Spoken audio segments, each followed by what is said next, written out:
November മാസം 5-ാം തീയതി ക്രിസ്തുവർഷം 2025 പാലാരിവട്ടം ബൈബിൾ ചർച്ച് മലയാളം കൂട്ടായ്മയിൽ നിന്ന് ദൈവവചനവുമായി ഒരിക്കൽ കൂടി ദൈവകൃപയാൽ വിൻസെൻ്റ് തോമസ്.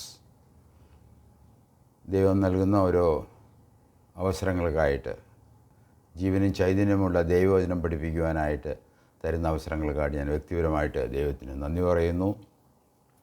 എന്നെ കേൾക്കുന്ന ഏവർക്കും കർത്താവായ യേശുക്രിസ്തുവിൻ്റെ നാമത്തിൽ കൃപയും സമാധാനവും ആശംസിക്കുന്നു. ഇന്നത്തെ തിരുവചന വായനയ്ക്കായിട്ട് എടുത്തിരിക്കുന്ന വേദഭാഗം പൗലോസ് അപ്പോസ്തലൻ റോമർക്ക് എഴുതിയ ലേഖനം 1-ാം അധ്യായത്തിൻ്റെ 20-ഉം 21-ഉം വാക്യങ്ങൾ. അവൻ്റെ നിത്യശക്തിയും ദിവ്യത്വവുമായി അവൻ്റെ അദൃശ്യ ലക്ഷണങ്ങൾ ലോകസൃഷ്ടി മുതൽ അവൻ്റെ പ്രവൃത്തികളാൽ ബുദ്ധിക്ക് വെളിവായി വെളിപ്പെട്ട് വരുന്നു. അവർക്ക് പ്രതിവാദമില്ലാതിരിക്കേണ്ടതിന് തന്നെ. അവർ ദൈവത്തെ അറിഞ്ഞിട്ടും അവനെ ദൈവമെന്ന് ഓർത്ത് മഹത്വീകരിക്കുകയോ നന്ദി കാണിക്കുകയോ ചെയ്യാതെ തങ്ങളുടെ നിരൂപണങ്ങളിൽ വ്യർത്ഥരായി തീർന്നു. അവരുടെ വിവേകമില്ലാത്ത ഹൃദയം ഇരുണ്ടുപോയി. ദൈവവചനമാണ് നമ്മൾ വായിച്ചു കേട്ടത്. പലരും ഇത് അപ്രകാരം അംഗീകരിക്കാത്തവരുണ്ട്. അത് ദൈവവചനമായി ഇത് എഴുതപ്പെട്ടപ്പോൾ അത് എഴുതപ്പെട്ട ഭാഷയിൽ അത് ദൈവത്തിൻ്റെ വചനമായിരുന്നു. അത് എൻ്റെ പരിഭാഷയാണ് നാം ഇന്ന് വായിച്ചുകൊണ്ടിരിക്കുന്നത്. ഇത് ദൈവവചനമാണ് എന്നുള്ളത് സ്പഷ്ടമായ ഉപദേശമാണ്. അതുകൊണ്ടാണ് ഞങ്ങൾ ബൈബിൾ ചർച്ച് എന്നുള്ള മുഖവരിയോടുകൂടി ഞങ്ങളുടെ ശുശ്രൂഷകൾ ചെയ്യുന്നത്. നമ്മൾ വായിച്ച വേദഭാഗം അത് പൗലോസ് അപ്പോസ്തലൻ എഴുതിയത് പരിശുദ്ധാത്മാവിലാണ്. അത് നിത്യമായ സ്വർഗത്തിൽ സൂക്ഷിക്കപ്പെടുന്ന ദൈവത്തിൻ്റെ വചനമാണ് എന്ന് ഞങ്ങൾ ഓർപ്പിക്കാൻ ആഗ്രഹിക്കുന്നു. നമുക്ക് പ്രാർത്ഥിച്ച് ഇത് മനസ്സിലാക്കാൻ തക്കവണ്ണം നമുക്ക് ദൈവത്തിൽ ആശ്രയിച്ച് പരിശുദ്ധാത്മാവിൽ ആശ്രയിച്ച് നമുക്ക് നമ്മുടെ പഠനം തുടരാം. സ്വർഗീയ പിതാവേ, ഓരോ ആഴ്ചയിലും അടിയങ്ങളെ സൂക്ഷിക്കുന്ന വൻകൃപയ്ക്കായിട്ട് ഞങ്ങൾ നന്ദി പറയുന്നു. ഈ സംഭവബഹുലമായ ലോകത്തിൽ, ദുഷ്ടൻ്റെ അധീനതയിലുള്ള ലോകത്തിൽ, സർവ്വ ലോകവും ദുഷ്ടൻ്റെ അധീനരാണെന്ന് നിൻ്റെ വചനം പഠിപ്പിക്കുമ്പോൾ അടിയങ്ങളെ സൂക്ഷിക്കുന്ന കൃപയ്ക്കായിട്ട് നന്ദി പറയുന്നു. ഇസ്രായേൽ കടന്നു പോകുന്ന വലിയ ഭാരങ്ങൾ, ചുറ്റുമുള്ള ശത്രു സേനകളുടെ ആക്രമണം, അതിനെല്ലാം കർത്താവ് വരെയും സൂക്ഷിക്കുന്ന വലിയ കൃപയ്ക്കായിട്ട് നന്ദി പറയുന്നു. ഇപ്പോൾ അടിയങ്ങൾ കർത്താവിൻ്റെ വചനം പഠിക്കുമ്പോൾ ഞങ്ങളുടെ ഉത്തരവാദിത്തങ്ങൾ അവിടെ നിന്ന് ഞങ്ങൾക്ക് വേണ്ടി ചെയ്യുന്ന കാര്യങ്ങൾ ഞങ്ങൾ പഠിക്കുമ്പോൾ ദൈവത്തിൻ്റെ പരിശുദ്ധാത്മാവ് ഞങ്ങളെ പഠിപ്പിക്കണമേ. അത് വിശ്വാസമേ ഭവിക്കാൻ തക്കവണ്ണം സഹായിക്കണമേ. യേശുക്രിസ്തുവിൻ്റെ നാമത്തിൽ അപേക്ഷിക്കുന്നു. ആമേൻ. കഴിഞ്ഞ ആഴ്ചയിൽ നാം പഠിച്ചത് ത്രിയേക ദൈവം പിതാവ്, പുത്രൻ, പരിശുദ്ധാത്മാവ് തൻ്റെ സൃഷ്ടിയായ നമ്മളോടുള്ള ബന്ധത്തിൽ ചെയ്യുന്ന അവൻ്റെ കൃപയിലുള്ള, അവൻ്റെ വാത്സല്യത്തിലുള്ള, അവൻ്റെ കരുണയിലുള്ള കാര്യങ്ങളാണ് നാം അല്പമായിട്ട് പഠിച്ചത്. ദൈവം പിതാവ് ആകർഷിക്കാതെ ആരും പുത്രൻ്റെ അടുത്തേക്ക് വരുന്നില്ല. പുത്രൻ ആകർഷിക്കാതെ ആരും രക്ഷിക്കപ്പെടുന്നില്ല. അതുകൊണ്ട് നിങ്ങളിൽ എന്നെ കേൾക്കുന്ന ആരെങ്കിലും ഈ വിഭാഗത്തിൽപ്പെടുന്നവരാണ് എങ്കിൽ ദൈവത്തിൻ്റെ ആകർഷണത്തിൽ നിങ്ങൾ പെട്ടിട്ടില്ല, യേശുക്രിസ്തുവിൻ്റെ ആകർഷണത്തിൽ നിങ്ങൾ പെട്ടിട്ടില്ല എങ്കിൽ അത് വളരെ അപകടകരമായ ഒരവസ്ഥയാണ്. അതുകൊണ്ട് നിങ്ങളത് ദൈവത്തിലേക്ക് തിരിയാനും യേശുക്രിസ്തു വിശ്വസിച്ച് ദൈവത്തോട് അടുക്കാനും നിരപ്പ് പ്രാപിക്കാനും അത് ഇടയാകണം. ഇത് ഭയാനകമായ ചില കാര്യങ്ങളാണ് ഞാനിവിടെ പഠിപ്പിക്കുന്നത്. അതുകൊണ്ട് ഇത് ശ്രദ്ധിച്ച് നിങ്ങൾ കേട്ട് നിങ്ങളുടെ ആത്മീയ രക്ഷ ഉറപ്പുവരുത്തേണ്ടത് വ്യക്തിപരമായ ഉത്തരവാദിത്തമാണ്. ത്രിയേകത നമുക്കായി ചെയ്യുന്ന കാര്യങ്ങളാണ് നമ്മൾ കഴിഞ്ഞ ആഴ്ചയിൽ നാം പഠിച്ചത്. അതുപോലെ തന്നെ നാം വിശ്വസിക്കുന്ന സത്യത്തെ ഉറപ്പിക്കാൻ തക്കവണ്ണം ദൈവത്തിൻ്റെ ത്രിയേക ദൈവത്തിൻ്റെ പിതാവ്, പുത്രൻ, പരിശുദ്ധാത്മാവിൻ്റെ പ്രവർത്തനമുണ്ട് എന്നുള്ളതിലപ്പുറം സാക്ഷ്യം നമുക്ക് നൽകിയിട്ടുണ്ട്. ദൃക്സാക്ഷികൾ. ഏതൊരു നിയമത്തിൻ്റെയും മുമ്പിൽ ദൃക്സാക്ഷിയുടെ സാക്ഷ്യമാണ് ഏറ്റവും വലിയ സാക്ഷ്യം. അത് ഏത് വലിയ ജഡ്ജിയായാലും ചെറിയ ജഡ്ജിയായാലും നീ കണ്ടോ എന്ന് സാക്ഷിയോട് ചോദിക്കുമ്പോൾ കണ്ടു എന്ന് പറഞ്ഞാൽ അത് എടുക്കും. എന്നാൽ അതിനുള്ള സാഹചര്യങ്ങളൊക്കെ ഒരു പരിശോധിച്ച് നോക്കുന്നുള്ള വേറെ കാര്യമാണ്. എന്നാൽ ഇവിടെ നമുക്ക് സത്യത്തെ ഉറപ്പിക്കാൻ നമുക്ക് സാക്ഷ്യം നൽകിയിട്ടുണ്ട്. ഒന്നാമതായിട്ട് ദൈവം തന്നെയാണ് എൻ്റെ സാക്ഷ്യം. ദൈവത്തിൻ്റെ സാക്ഷ്യം നമ്മൾ സ്വീകരിക്കുന്നില്ല എങ്കിൽ നമ്മൾ പിന്നെ ആരുടെ സാക്ഷ്യമാണ് നാം സ്വീകരിക്കുന്നത്? രണ്ടാമതായിട്ട് ദൈവം അപ്പസ്തോലന്മാരുടെ, പുതിയ നിയമത്തിൽ പ്രവാചകന്മാർ പഴയ നിയമത്തിലും പുതിയ നിയമത്തിൽ അപ്പസ്തോലന്മാരും നമുക്ക് സാക്ഷ്യം നൽകിയിട്ടുണ്ട്. കർത്താവ് തന്നെ അവരോട് പറഞ്ഞു, തൻ്റെ 12 അപ്പസ്തോലന്മാരോട് പറഞ്ഞു, നിങ്ങൾ ഇതിന് സാക്ഷികളാവുന്നു.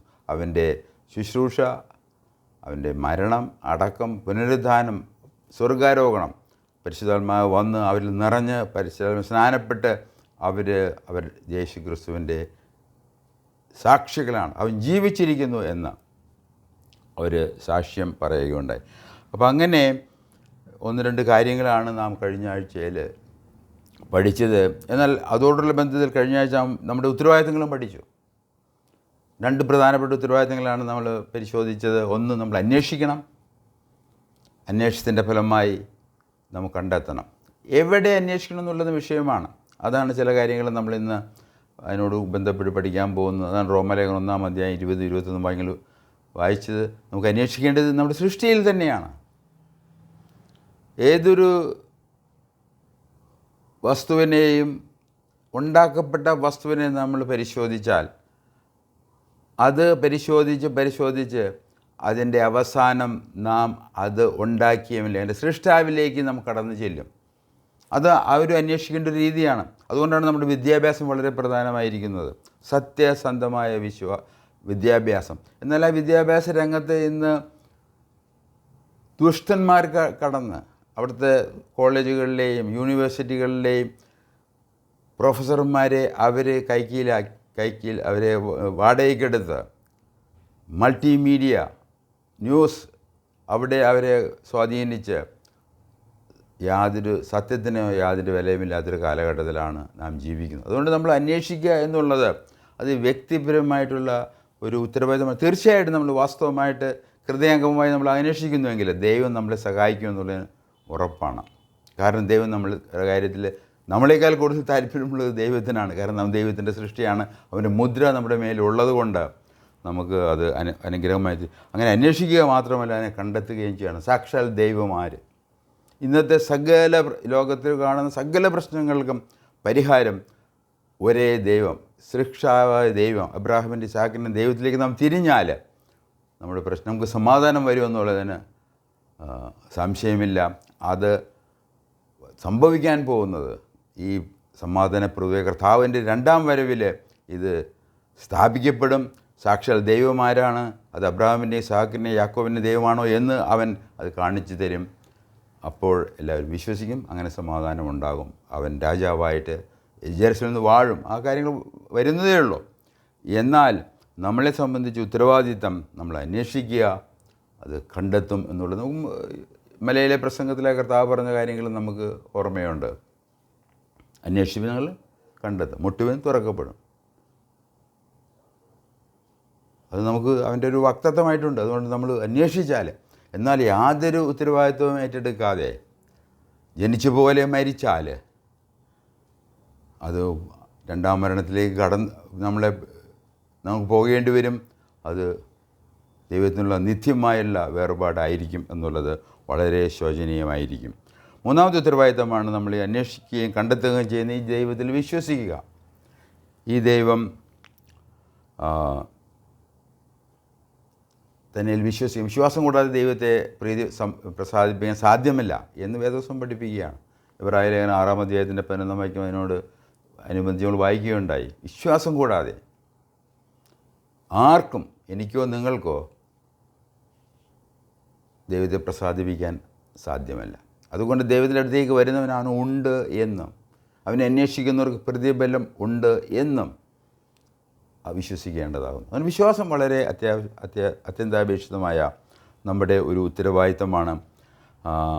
ഇതിന് ചില ഉദാഹരണങ്ങളായിട്ട് നാം ദൈവകോപത്തിൽ രക്ഷിക്കപ്പെട്ടവരുടെ ചരിത്ര വസ്തുതകൾ നമ്മൾ കണ്ടു.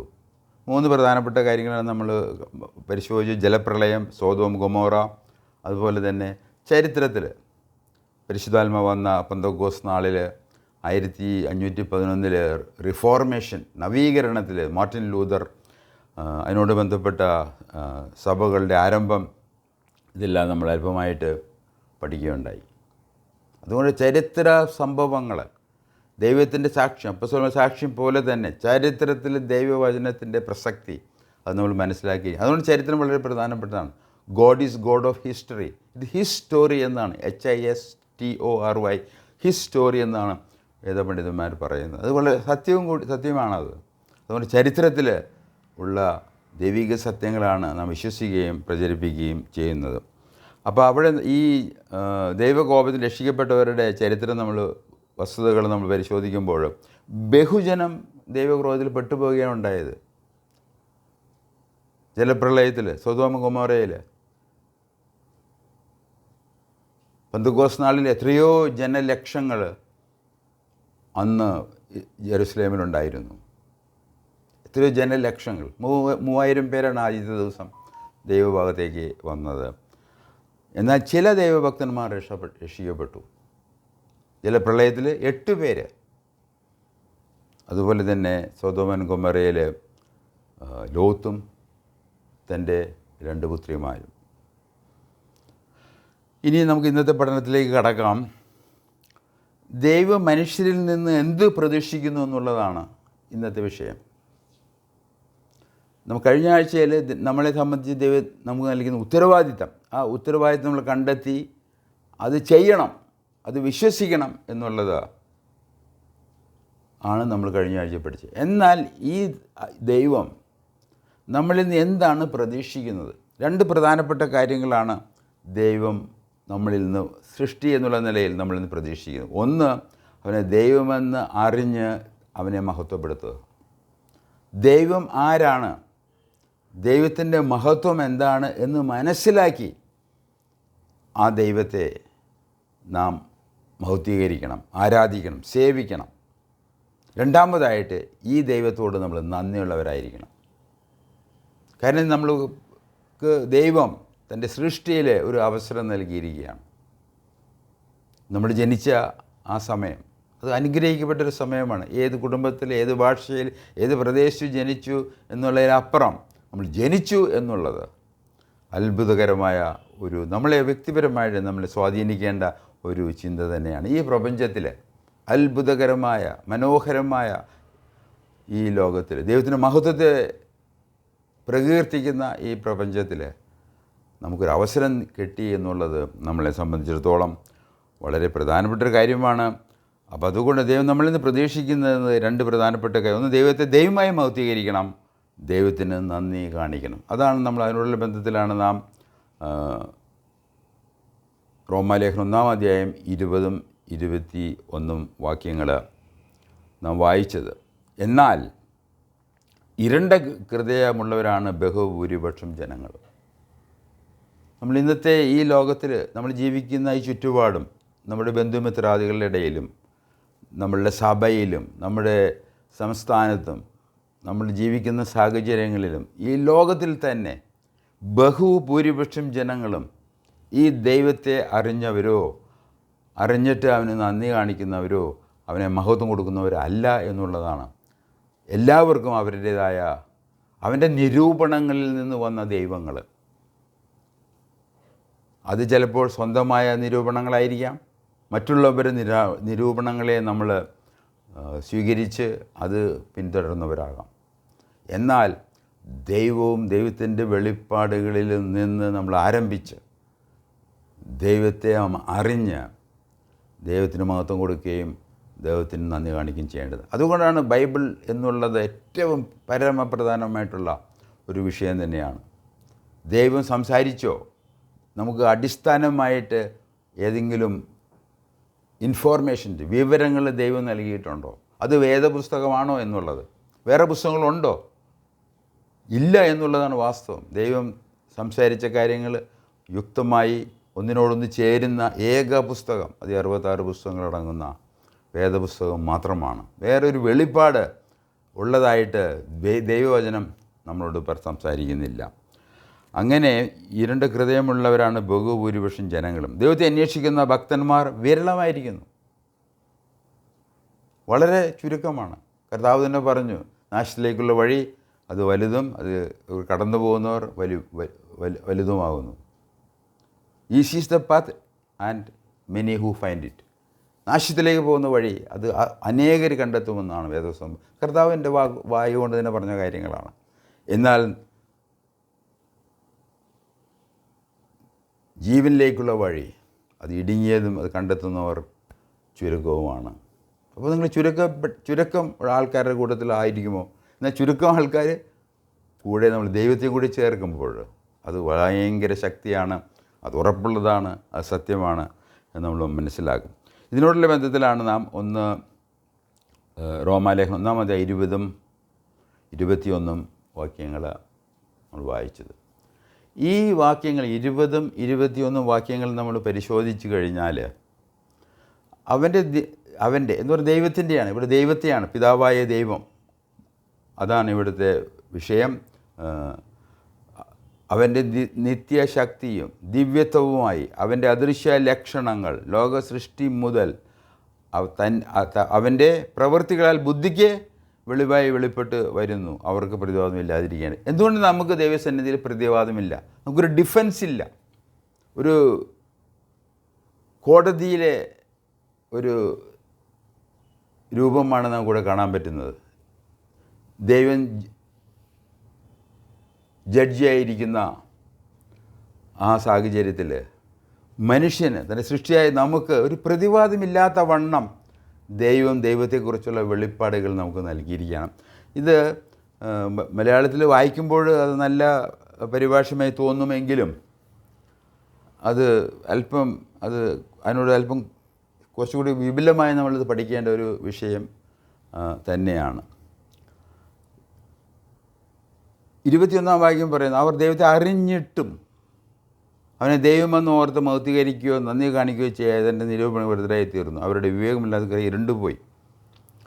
അപ്പോൾ ഇവിടെ നമ്മൾ ഈ 2 വേദവാക്യങ്ങളും നമ്മൾ പരിശോധിക്കുമ്പോൾ ദൈവം തന്നെക്കുറിച്ചുള്ള വെളിപ്പാടുകൾ സൃഷ്ടിയിലും അല്ലാതെയുമായി നമ്മുടെ മനസ്സാക്ഷിയിൽ, നമ്മുടെ ഉള്ളിൽ ചെയ്യുന്നുണ്ടോ എന്നുള്ളതാണ്. ഇത് അപ്പസ്തോലനായ പൗലോസ് റോമാർക്കർക്ക് എഴുതിയ ലേഖനത്തിന് ആ കാലഘട്ടത്തിൽ മാത്രമാണോ, അല്ലെങ്കിൽ സൃഷ്ടി മുതലുള്ള കാര്യങ്ങളാണോ?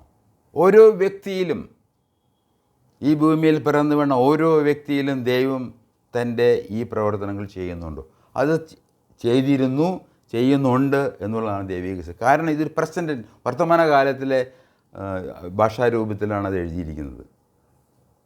അവർക്ക് നമുക്ക് പ്രതിവാദിക്കേണ്ടത്, എനിക്ക് ദൈവത്തെക്കുറിച്ച് ദൈവം വെളിപ്പെട്ട് നൽകുന്നില്ല എങ്കിൽ, എനിക്ക് ദൈവത്തെക്കുറിച്ചുള്ള കാര്യങ്ങളിൽ എനിക്ക് ദൈവം തന്നെ എന്നോട് കാര്യങ്ങൾ ചെയ്യുന്നില്ല എങ്കിൽ എനിക്ക് ദൈവത്തെ ഉത്തരവാദിത്തമില്ല, എനിക്ക് പ്രതിവാദിക്കാൻ പറ്റും. God you didn't tell me എന്ന് നമുക്ക് പറയാൻ സാധിക്കും. പക്ഷെ അങ്ങനെ പ്രതിവാദമില്ലാതിരിക്കാൻ തക്കവണ്ണം ദൈവം ഓരോ വ്യക്തികളിലും എക്കാലത്തും, എന്ന് വെച്ചാൽ ഇന്നും ഇന്നലെയും നാളെയും അത് ദൈവം തുടരുന്ന ഒരു പ്രവർത്തനമായിട്ടാണ് നമുക്കിവിടെ കാണാൻ പറ്റുന്നത്. അതുകൊണ്ട് നമ്മൾ ഉത്തരവാദികളാണ്. നമുക്ക് പ്രതിവാദമില്ല. ഒരു കോടതിയിൽ എന്ന പോലെ നമുക്ക് പ്രതിവാദമില്ലാതിരിക്കാൻ തക്കവണ്ണം ദൈവം താൻ തന്നെ നമ്മുടെ മനസ്സാക്ഷിയിൽ നാം തീരുമാനങ്ങളെടുക്കണം, കാര്യങ്ങൾ മനസ്സിലാക്കണം. നമ്മളത് ഇവിടെ പറയുന്നത് ക്ലിയർലി ദൈവത്തെ അവൻ്റെ ലോക സൃഷ്ടി മുതൽ അവൻ്റെ പ്രവർത്തനങ്ങൾ ബുദ്ധിക്ക് വെളിപ്പെട്ട് വരുന്നു എന്നാണ്. ഇംഗ്ലീഷിൽ അത് വായിക്കുമ്പോൾ ഇറ്റ് ഈസ് ക്ലിയർലി സീൻ. ഇപ്പോൾ നമ്മൾ കിങ് ജെയിംസ് വേർഷനിലൊക്കെ വായിക്കുവാണെങ്കിൽ for the invisible things of him since the creation of the world are clearly seen എന്ന് പറയുന്നത് ഒരു ഡൗട്ടില്ലാത്ത വിധം, ഒരു നമുക്ക് സംശയം വരാവുന്ന വിധത്തിൽ ഉള്ള ഒരു കാര്യമല്ല. ദൈവം തന്നെക്കുറിച്ചുള്ള വെളിപ്പാടുകൾ എന്താണ്? അത് സൃഷ്ടി മുതലാണ്. അതുകൊണ്ട് സൃഷ്ടി വളരെ പ്രധാനപ്പെട്ട ഒരു വിഷയമാണ്. അതുകൊണ്ട് ക്രൈസ്തവ വിശ്വാസത്തിൻ്റെ അടിസ്ഥാനം നമുക്കറിയാം. നമ്മൾ സൃഷ്ടാവായ ദൈവത്തെ, പിതാവും ദൃശ്യമദൃശ്യം എല്ലാത്തിനും സൃഷ്ടിച്ച പിതാവായ ദൈവത്തിൽ നമ്മൾ വിശ്വസിക്കുന്നു, പുത്രനിൽ വിശ്വസിക്കുന്നു, പരിശുദ്ധാത്മാവിൽ വിശ്വസിക്കുന്നു എന്ന് നാം ചൊല്ലുന്നതിൻ്റെ കാരണം അതാണ്. ഈ ദൈവമാണ് തന്നെക്കുറിച്ചുള്ള വെളിപ്പാടുകൾ നമുക്ക് നൽകുന്നത്. എന്നാൽ ഈ വെളിപ്പാടുകൾ നമുക്ക് നമ്മുടെ മനസ്സിൽ ലഭിക്കുമ്പോൾ നമ്മുടെ ഉത്തരവാദിത്തമാണ് ഈ കാര്യങ്ങളോട് നമ്മൾ റെസ്പോണ്ട് ചെയ്യുക എന്നുള്ളത്. അത് വിശ്വാസത്താൽ ചെയ്യണം. അങ്ങനെയാണ് നാം തുടർന്ന് ദൈവത്തിങ്കിലുള്ള മാനസാന്തരം, യേശുക്രിസ്തുവിലുള്ള വിശ്വാസം, രക്ഷകയുള്ള വിശ്വാസം, അങ്ങനെ നമ്മൾ ദൈവമക്കളായി തീർന്ന് നിത്യമായ സന്തോഷത്തിലേക്ക് കടക്കുന്നത്. ഇവിടെ പറയുന്ന ദൈവത്തെ അറിഞ്ഞിട്ടും ദൈവത്തിന് മഹത്വമോ നന്ദിയോ കാണിക്കാതെ എന്തു പറ്റിയ അവർ തൻ്റെ നിരൂപണങ്ങൾ വ്യർത്ഥരായി തീർന്നു, വ്യർത്ഥമായി തീരുക. അപ്പോൾ ദൈവം നമ്മളെ നോക്കുമ്പോൾ ദൈവം ഇത്ര വലിയ കാര്യങ്ങൾ നമ്മുടെ ജീവിതത്തിൽ ചെയ്തിട്ട് നമ്മൾ വ്യർത്ഥരായി ജീവിക്കുകയാണ്. വാസ്തവത്തിൽ അത് അപ്രകാരം തന്നെ അല്ലയോ? നമ്മുടെ ജീവിതം കൊണ്ട് എന്താ ഗുണമുള്ളത്? എന്ത് ദൈവസന്നിധിയിൽ പ്രാഗൽഭ്യമുള്ള പ്രസാദമുള്ള എന്ത് കാര്യമാണ് നമുക്ക് ചെയ്യാൻ കഴിയുക?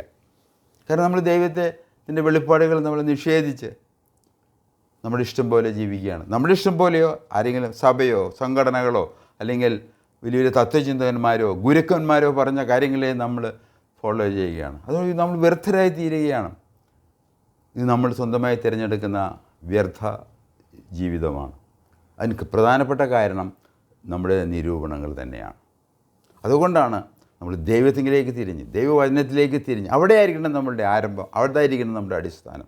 അല്ല എങ്കിൽ നമ്മൾ നമ്മുടെ നിരൂപണങ്ങളിൽപ്പെട്ട് വ്യർത്ഥരായിത്തീരും, ഹൃദയം ഇരുണ്ടുപോകും. ഹൃദയം ഇരുണ്ടു കഴിഞ്ഞാൽ നമുക്കറിയാം അത് എത്രയോ ഭയാനകമായ കാര്യമാണ്. കർത്താവ് പറഞ്ഞു, ഞാൻ വെളിച്ചമാകുന്നു, ഈ ലോകം അന്ധകാരത്തിലാണ്. ആ വെളിച്ചം കൊണ്ടുവന്നവനാണ്.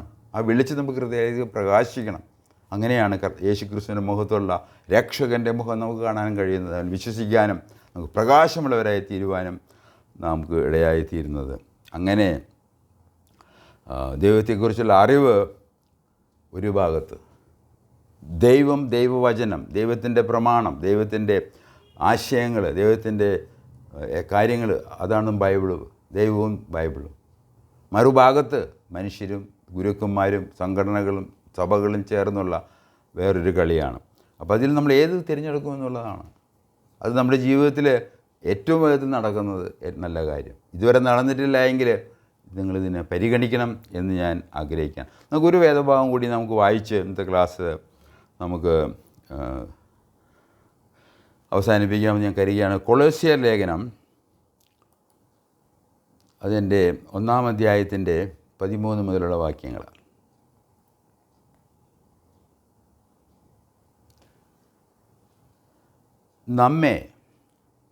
അപ്പോൾ കൊളോസ്യ ലേഖനം നമുക്കറിയാം പൗലോസ് അപ്പോസ്തലൻ പരിശുദ്ധാത്മാവിൽ എഴുതിയ ലേഖനമാണ്, ദൈവവചനമാണ്. അതിൽ പറഞ്ഞിരിക്കുന്ന നമ്മെ എന്ന് പറയുമ്പോൾ പൗലോസ് അപ്പോസ്തലൻ ഇത് വായിക്കുന്ന വായനക്കാർ ഉൾപ്പെട്ട രക്ഷിക്കപ്പെട്ട സഭയിലെ അംഗങ്ങളാണ്. നമ്മെ ഇരുട്ടിൻ്റെ അധികാരത്തിൽ നിന്ന് വിടുവിച്ച് തൻ്റെ സ്നേഹസ്വരൂപനായ പുത്രൻ്റെ രാജ്യത്തിലാക്കി വയ്ക്കുകയും ചെയ്ത പിതാവിന് സന്തോഷത്തോടെ സ്തോത്രം ചെയ്യുന്നവരാകണം എന്നും അപേക്ഷിക്കുന്നു. എന്ന് പറഞ്ഞാൽ നമുക്ക് പഴയൊരവസ്ഥയുണ്ട്, ആ ഒരു പുതിയ അവസ്ഥയിലേക്ക് നാം കടക്കണം. അതാണ് എഴുതിയിരിക്കുന്നത്. നമ്മളെ വിടുവിച്ച്, ഇരുട്ടിൻ്റെ അധികാരത്തിൽ നിന്ന് വിടുവിച്ചു തൻ്റെ സ്നേഹസ്വരൂപനായ പുത്രൻ്റെ രാജ്യത്തിലാക്കി വയ്ക്കുകയും ചെയ്തു. നമ്മളിന്ന് സ്നേഹസ്വരൂപനായ പുത്രൻ്റെ രാജ്യത്തിലാണോ ജീവിക്കുന്നത്? നമ്മൾ പരിശോധിക്കേണ്ട ഒരു വലിയ വിഷയം തന്നെയാണ്. 14-ാം വാക്യം, അവനിൽ നമുക്ക് പാപമോചനം എന്ന വീണ്ടെടുപ്പ് ഉണ്ട്. അവൻ അദൃശ്യനായ ദൈവത്തിൻ്റെ പ്രതിമയും സർവ്വ സൃഷ്ടിക്കും ആദ്യജാതനും ആകുന്നു. സ്വർഗത്തിലുള്ളതും ഭൂമിയിലുള്ളതും ദൃശ്യമായതും അദൃശ്യമായതും സിംഹാസനങ്ങൾ ആകട്ടെ, കർത്തൃത്വങ്ങളാകട്ടെ, വാഴ്ചകളാകട്ടെ, അധികാരങ്ങളാകട്ടെ, സകലവും അവൻ മുഖാന്തരം സൃഷ്ടിക്കപ്പെട്ടു. അവൻ മുഖാന്തരം അവനായിട്ടും സകലവും സൃഷ്ടിക്കപ്പെട്ടിരിക്കുന്നു. അവൻ സർവ്വത്തിനും മുമ്പേ ഉള്ളവൻ, അവൻ സകലത്തിനും ആധാരമായിരിക്കുന്നു. അവൻ സഭ എന്ന ശരീരത്തിൻ്റെ തലയും ആകുന്നു. സകലത്തിലും താൻ മുമ്പനാകേണ്ടതിന് അവൻ ആരംഭവും മരിച്ചവരുടെയിൽ നിന്ന് ആദ്യനായി എഴുന്നേറ്റവനും ആകുന്നു. എത്രയോ സങ്കീർണമായ ദൈവിക സത്യങ്ങളാണ് ഇവിടെ പരിശുദ്ധാത്മാവിൽ അപ്പോസ്തലൻ എഴുതിയിരിക്കുന്നത്. അത് എഴുതി പരിഭാഷപ്പെടുത്തി നമുക്കിന്ന് വായിക്കാൻ പറ്റുന്നു എന്നുള്ളത് ഏറ്റവും അനുഗ്രഹീതമായ ഒരു കാര്യമാണ്. അതുകൊണ്ട് നാം ദൈവത്തിലേക്ക് തിരിയണം, നമ്മുടെ സൃഷ്ടാവിലേക്ക് തിരിയണം. ഗോഡ് ഈസ് ക്രിയേറ്റർ എന്നുള്ളത് അത് ക്രൈസ്തവ വിശ്വാസത്തിൻ്റെ അടിസ്ഥാനമാണ്. നിങ്ങളുടെയും എൻ്റെയും അതാണോ? ആ അടിസ്ഥാനത്തിലാണോ നമ്മുടെ ജീവിതം മുന്നോട്ട് പോകുന്നത്? അതിൻ്റെ 19-ാം വാക്യത്തിൽ അവനിൽ സർവ്വസമ്പൂർണതയും വസിപ്പാനും അവൻ ക്രൂശിൽ ചൊരിഞ്ഞ രക്തം കൊണ്ട് അവൻ മുഖാന്തരം സമാധാനമുണ്ടാക്കി. ഭൂമിയിലുള്ളതോ സ്വർഗത്തിലുള്ളതോ സകലത്തെയും അവനെ കൊണ്ട് തന്നോട് നിരപ്പിപ്പാനും പിതാവിന് പ്രസാദം തോന്നി. കർത്താവായ യേശു ക്രിസ്തുവിനെ നിങ്ങൾ മാറ്റിവെച്ചാൽ, ദൈവത്തെ മാറ്റി നിർത്തിക്കഴിഞ്ഞാൽ, വചനത്തെ മാറ്റി നിർത്തിക്കഴിഞ്ഞാൽ, യേശു ക്രിസ്തുവിനെ കാൽവരിയിൽ മാറ്റി നിർത്തിക്കഴിഞ്ഞാൽ ഈ ഇരുട്ടിൻ്റെ ജീവിതം, ഇരുണ്ട ഹൃദയത്തിലെ ജീവിതം, ഇരുണ്ട ലോകത്തിലുള്ള ജീവിതമായിരിക്കും തപ്പിത്തടഞ്ഞ് നാം ആ അന്ധകാരത്തിലേക്ക് പോകുമെന്നുള്ളത് യാതൊരു സംശയമില്ലാത്ത കാര്യമാണ്. അതിൻ്റെ 21-ാം വാക്യം, മുമ്പേ ദുഷ്ടപ്രവൃത്തികളാൽ മനസ്സുകൊണ്ട് അകന്നവരും ശത്രുക്കളുമായിരുന്ന നിങ്ങളെ അവൻ്റെ മുമ്പിൽ വിശുദ്ധരും നിഷ്കളങ്കരും കുറ്റമില്ലാത്തവരുമായി നിർത്തേണ്ടതിന് അവൻ ഇപ്പോൾ തൻ്റെ ജഡശരീരത്തിൽ തൻ്റെ മരണത്താൽ നിരപ്പിച്ചു. ആകാശത്തിന് കീഴെ സകല സൃഷ്ടികളുടെയും ഇടയിൽ ഘോഷിച്ചും പൗലോസ് എന്ന ഞാൻ ശുശ്രൂഷണമായി തീർന്നും നിങ്ങൾ കേട്ടിരിക്കുന്ന സുവിശേഷത്തിൻ്റെ പ്രത്യാശയിൽ നിന്ന് നിങ്ങളെ ഇളകാതെ അടിസ്ഥാനപ്പെട്ടവരും സ്ഥിരതയുള്ളവരായ വിശ്വാസത്തിൽ നിലനിന്നുകൊണ്ടാൽ ഇങ്ങനെ അവൻ്റെ മുമ്പിൽ നിലനിൽക്കും. ഇവിടെ പറയുന്നത് നമുക്കൊരു മുമ്പേ ഒരു ജീവിതമുണ്ട്. നമ്മൾ ദൈവകൃപയാൽ ജനിക്കുന്നു, മാതാപിതാക്കൾക്കായിട്ട് ജനിക്കുന്നു, ഒരു പ്രത്യേക പ്രദേശ ഒരു ഭാഷയിൽ നമ്മൾ ജീവിക്കുന്നു, പ്രത്യേക സാഹചര്യങ്ങളിൽ നമ്മൾ ജനിക്കുന്നു. അത് വലിയ അനുഗ്രഹപ്പെട്ടൊരു കാര്യം തന്നെയാണ്. ആ ജീവിതം നമ്മൾ തുടരുമ്പോൾ അത് മുമ്പേ ഉള്ളൊരു ജീവിതമെന്നാണ് ഈ നമ്മെക്കുറിച്ച് അപ്പസ്തോലൻ പറയുമ്പോൾ. എന്ന് പറഞ്ഞാൽ നമ്മുടെ ജീവിതത്തിലൊരു മാറ്റം എവിടെയോ ഉണ്ടായിട്ടുണ്ട്. ആ മാറ്റം ഉണ്ടായതിന് ശേഷം പറയുന്നത് മുമ്പേ നിങ്ങൾ ഇങ്ങനെയുള്ളവരായിരുന്നു. അതാണ് നമ്മൾ വായിച്ച് 21-ാം വാക്യം, മുമ്പേ ദുഷ്പ്രവർത്തികളാൽ മനസ്സുകൊണ്ടും അകന്നവരും ശത്രുക്കളുമായിരുന്നു നിങ്ങളെ. ദൈവത്തോട് ശത്രുത്വം, മനസ്സ് ഇരുണ്ട മനസ്സ്, നിരൂപണങ്ങളിലും വ്യർത്ഥമായ ഹൃദയമുള്ള ഇരുണ്ട ഹൃദയമുള്ളവർ ആ സ്ഥാനത്ത്. അപ്പം നമുക്ക് അങ്ങനെ ഒരു അവസ്ഥ, ഒരു പാപവും ബന്ധമായ ആ അന്ധകാരത്തിലുള്ള ജീവിതത്തെക്കുറിച്ച് നമുക്ക് ബോധ്യം വരുന്നില്ല എങ്കിൽ നമുക്ക് ഈ എന്താണ് യേശു പുത്രൻ്റെ രാജ്യത്തിലേക്ക് വരാൻ സാധ്യമല്ല. രണ്ട് ധ്രുവങ്ങളിലുള്ള രണ്ട് സ്ഥലങ്ങളാണത്. അപ്പം അതുകൊണ്ട് നാം ജന്മനാൽ ഒന്നായിത്തീരുന്നില്ല. നമ്മുടെ ജീവിതത്തിലെടുക്കുന്ന തീരുമാനങ്ങളാണ് അത് ദൈവത്തിലും ദൈവവചനത്തിലും യേശുക്രിസ്തുവും സംബന്ധിച്ച വിഷയങ്ങളാണ് എന്ന് നിങ്ങൾ ഓർപ്പിക്കാൻ ഞാൻ ആഗ്രഹിക്കുകയാണ്. അങ്ങനെ ഇന്നത്തെ ക്ലാസ്സിൻ്റെ അവസാനമായി അതിൻ്റെ കൺക്ലൂഷൻ സംക്ഷേപമായി ഞാൻ പറയാൻ ആഗ്രഹിക്കുന്നത്, നമ്മുടെ ആരംഭം അത് ദൈവത്തിൽ നിന്നായിരിക്കണം. നമ്മുടെ ആരംഭം സൃഷ്ടാവായ ദൈവത്തിൽ നിന്നായിരിക്കണം. ദൈവാരാധനയും ദൈവത്തോട് നന്ദിയുള്ള ജീവിത ശൈലിയും ഭക്തന്മാരുടെ ലക്ഷണമാണ്. അതുകൊണ്ട് നമ്മൾ ഗോഡ്ലി ലൈഫ് എന്ന് പറയുന്നത് ഇതാണ്.